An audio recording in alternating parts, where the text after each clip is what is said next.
Next up, we have Dún Laoghaire, Rathdown County Council, and I'd like to welcome Stephen Brady, who's Director of Service in the Corporate Services Department at Dún Laoghaire, Rathdown, to talk to us about their Build to Share initiative. So the concept of Build to Share in an ICT context is obviously based on the premise that a body will build something once and then share it with other public bodies. So the potential benefits of this obviously include lower cost and speedier development of systems.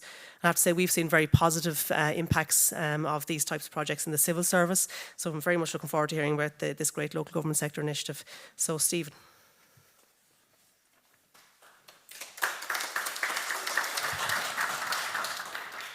Thank you very much, Fiona. Thanks everyone for tuning in, and thanks for NOAC and the LGMA for putting on this great event. It's very nice that Build to Share is included in such an interesting programme. Hopefully it'll continue to be interesting right now.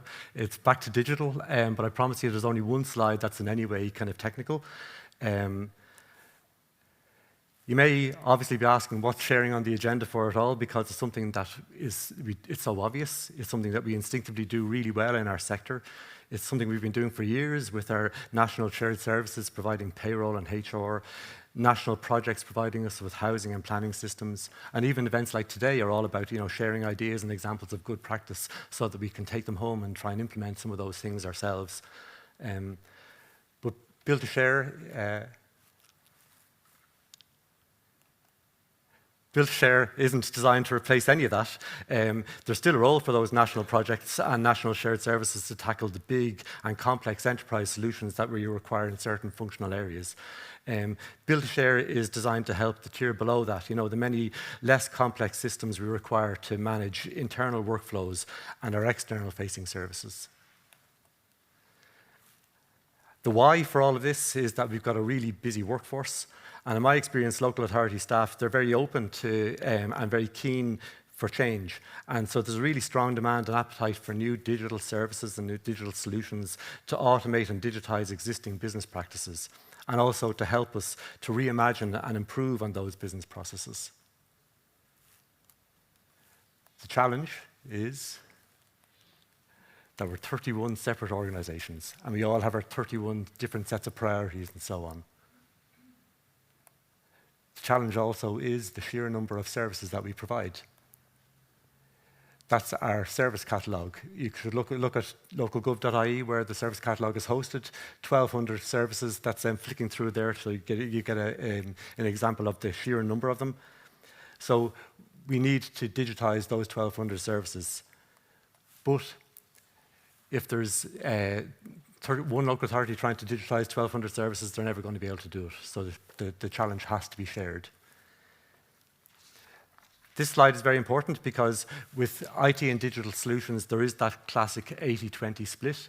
So the initial capital costs involved and the effort involved in developing a digital solution really is only about 20% of the total cost of that solution over its lifespan. As the solution gets rolled out, it should disrupt the way the service has been provided. It should allow for that service to be improved. And then the digital solution itself should evolve as the service evolves, as technology evolves, and as things like legislation changes and so on. So not only do we need to share solutions at the outset, but we need to find ways that we're sharing throughout the lifespan of every solution.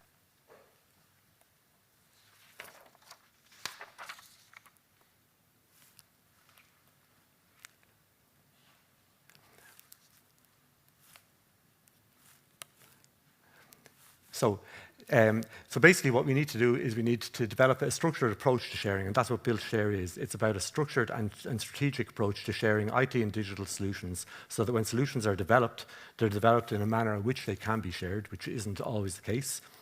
That we allow for sharing and collaboration over the lifespan of the system. That we place a good governance structure on top of all of that, and we need to be aware of the importance of marketing so that people can exploit what we've developed, and also that other things that are being developed can get fed into the ecosystem.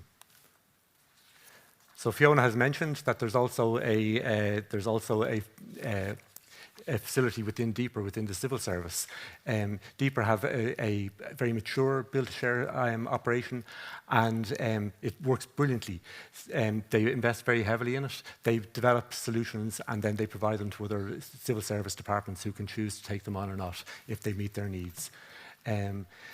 I suppose our sector is a bit different because of 31 different organisations that involve. So what we're looking at doing is something that builds on the deeper model.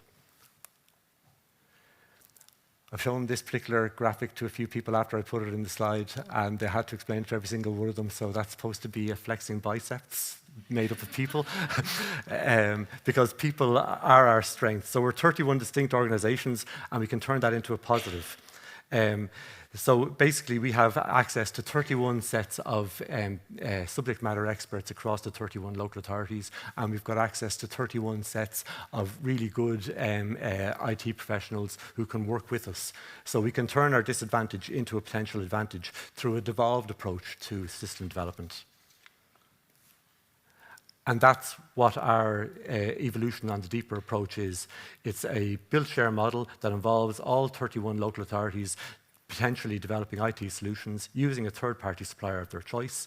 The key point being that at the outset, they develop it with sharing in mind. Once tested and live, the system is then made available to other local authorities. And because any authority can potentially do this, we end up splitting the burden of digitising all of our services by sharing it throughout the sector. So this slide describes how it works for a lead authority, and it's not very onerous at all. A fundamental point is that LAs will only work on something that they're planning to work on anyway. As an example, later in the presentation, I'll mention a number of solutions that now exist in the build-share portfolio, and every one of them was developed by a local authority primarily to meet their own needs, and they would have developed that for themselves anyway, even if they were never going to be shared. The only difference is at the outset, they follow some initial principles that allow something to be shared, and this is my vaguely technical slide, but again, really very, very simple. The systems should be cloud-based. The local authority should own the intellectual property rights, so the sector can't be held to ransom by a single supplier, and so that we're always in control of the roadmap for the solution. You need to make sure that the procurement covers the onboarding of local authorities, other local authorities, and will allow for other local authorities to draw down on support. You shouldn't be creating blocks for other local authorities taking on your solution. You should make it as easy as possible. And the last point about configurable items, that's really important too. You shouldn't design in the rigid way that your business might carry out its processes. As a really simple and easy example, we have developed a meeting management system in Rathdown, and our standing orders only allow councillors to put forward 3 live motions at a meeting. So the restrictions on motions is encoded within the system, but the number 3 isn't. The number 3 is a configurable item. So if another local authority has 5, they can just take the system and take seconds to configure it for their use. For local authorities that want to avail of a build-share solution, there's no compulsion at all. That's the first point. If you like the solution, you can sign up, and but if it doesn't tick all the boxes for you, that's fine. There's a recoupment fee that's set by the lead authority, and this is typically somewhere between 8 and 12% of the total development costs, normally based on the size of the purchasing authority. So smaller authorities will pay less. I'll come back to the benefits and so on of this later. There's a capital charge also, and that's normally an annual figure of somewhere between 1.8 and 2.2% of the initial cost of developing the solution. And the capital charge allows for an ongoing roadmap for the system, referring back to that 80-20 split about how the system has to evolve. So it's good to have a capital budget that can help pay for that. And there's a good governance model evolving over all of that. So, as I've said, the lead authority are developing a solution that they would have been developing for themselves anyway. So the very worst that can happen is they just do that. However, it will help when they're building the case for funding internally that there's a chance that some of the investment will be recouped through sharing. And the lead authority will also get better results on the ongoing evolution of their solution after it's initially developed and deployed, because other authorities will be contributing capital, and also because, even more importantly, other local authorities will be contributing on suggestions on improvements. The advantages for the adopting authorities are any authority taking on a build-share solution will be getting something that already works within the sector, so they know for sure that it works for them. They will get a solution relatively cheaply, paying just a percentage of what the lead authority did. When I mentioned the recoupment charge earlier, if, for example, a local authority develops a solution for €100,000, Other authorities buying into that will be buying into it for 8,000 to 12,000 euros, so they're getting really good value.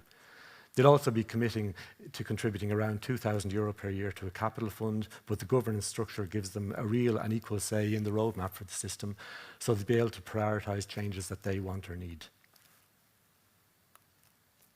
For the local government sector as a whole, there's advantages, not least of which is that if LAs are able to leverage work done elsewhere, there's less duplication of effort. So, for example, DLR doesn't have to develop a chief executive order system because we can avail of Fingal's. And that allows us to focus on developing something else, creating this virtuous circle, because we can then work on something that Fingal might benefit from.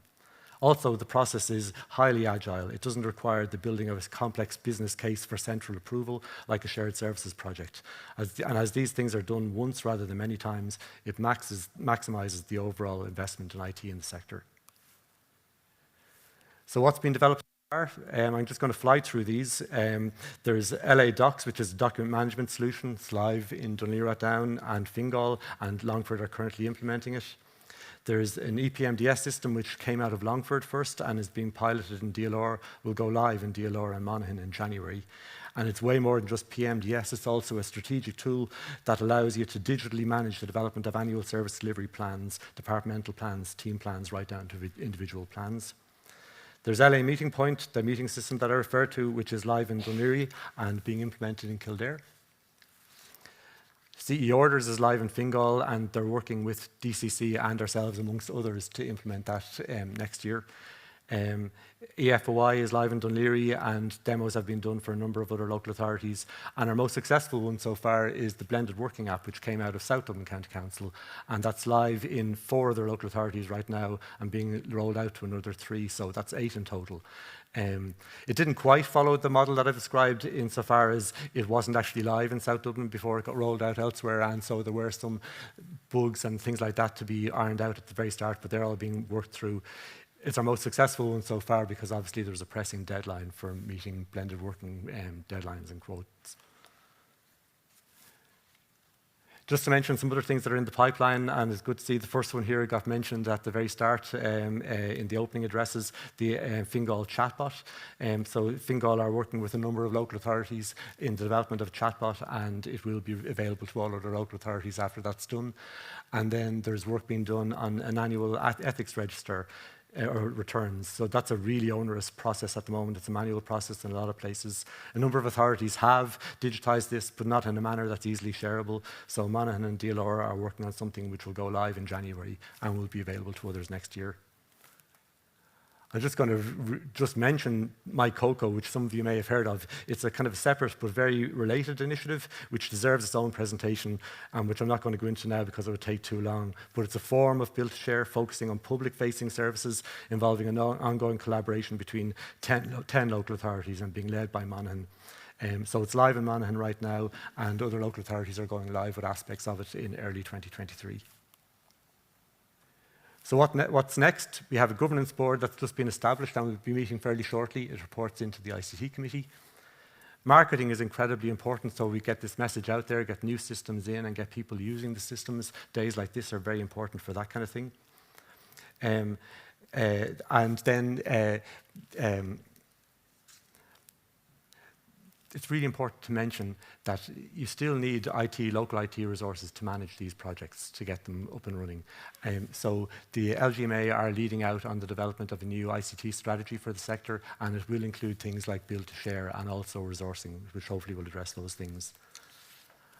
I've flown through all of this. There's way more details. We have a website, and when the document pack is shared, I'll let you know how to access the website because it is a closed one. But for each of the systems that I've mentioned, it includes videos on how to use them and how to sell them to your users and so on. It gives technical guides about what needs to be done to implement them.